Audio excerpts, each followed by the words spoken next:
Olá pessoal, tudo bem? Eu sou a Vanessa, eu sou parapsicóloga clínica e hipnoterapeuta e hoje eu vim aqui para falar com vocês sobre um tema que muitas pessoas trazem para o consultório, que é: por que eu tenho tanta necessidade de agradar os outros? Vamos falar sobre o que faz uma pessoa precisar o tempo todo agradar os outros. É um sentimento que ela tem que faz com que ela reaja de forma automática, né? O sentimento é o medo de ser rejeitado. Então, quando lá na infância os pais, né, eles acabam criando esse filho, né, de uma forma que ele entende que ele tem que ser bonzinho, que ele não pode dizer não, que a opinião dele não importa muito, que se ele der opinião, né, ele pode ser julgado. Quando no grupo onde ele convive, ele percebe que ele precisa ser aprovado para fazer parte, né? E eu tô falando de grupo, mas eu tô falando de família, porque é na família que a gente aprende os padrões de comportamento que depois a gente replica na vida. Então, na verdade, esse medo que a gente sente é uma programação que garante a nossa sobrevivência. Por quê? Lá na época das cavernas, né, lá na nossa ancestralidade, se uma pessoa ela fizesse algo que fosse perigoso para o grupo, ela tivesse algum comportamento que não fosse bom para esse grupo, ela tinha que ser tirada dali do meio, porque ela estaria ameaçando a sobrevivência desse grupo. E aí, apesar de o homem ter evoluído, né, e hoje em dia os recursos serem totalmente diferentes, a gente ainda tem essa programação enraizada no nosso subconsciente. Então, eu costumo dizer para as pessoas que procuram me ajuda, né, que tudo começa antes até do nascimento. Muitas pessoas não sabem, mas quando a mãe ela fica grávida, na verdade, desde o momento da concepção, tudo que ela pensa, sente, vivencia, né, fica gravado no subconsciente do feto. E já ali, aquele ovinho que está se formando, ele já tem vontade de viver, de sobreviver. Ele já tem um instinto natural de sobrevivência. Então, ele vai buscar um mecanismo, uma estratégia para continuar ali no útero materno, né? Ele tem que se sentir ali que ele está confortado.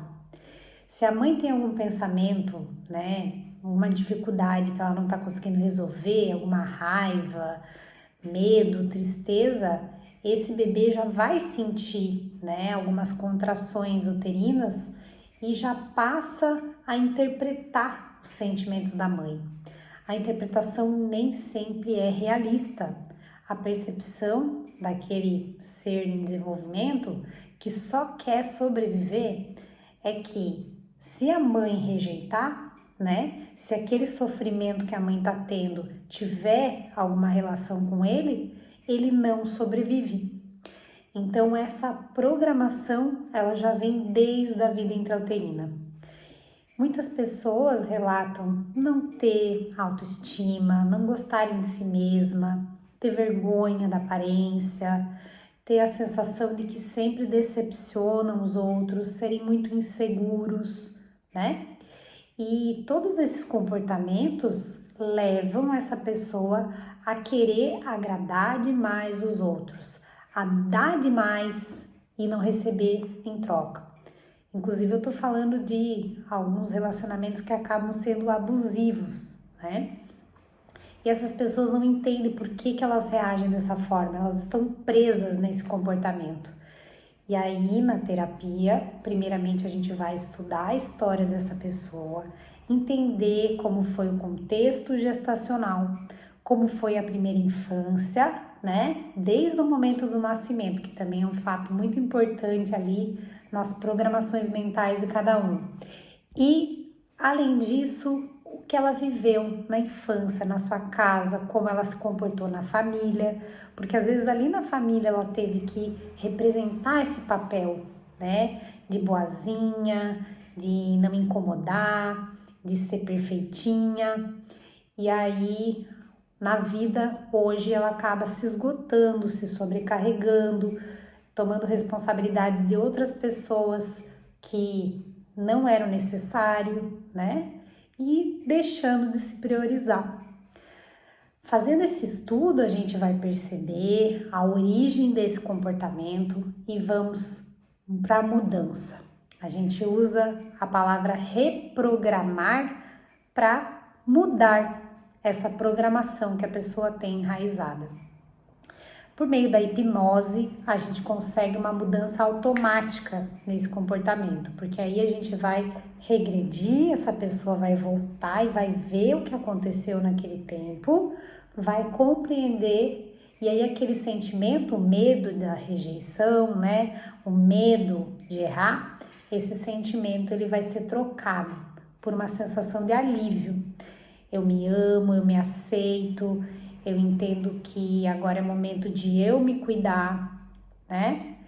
E aí que acontece a mudança significativa na vida da pessoa, com um tempo muito menor do que a terapia convencional, né? Onde a pessoa trabalha muito a questão da mudança no aspecto consciente, nas atitudes.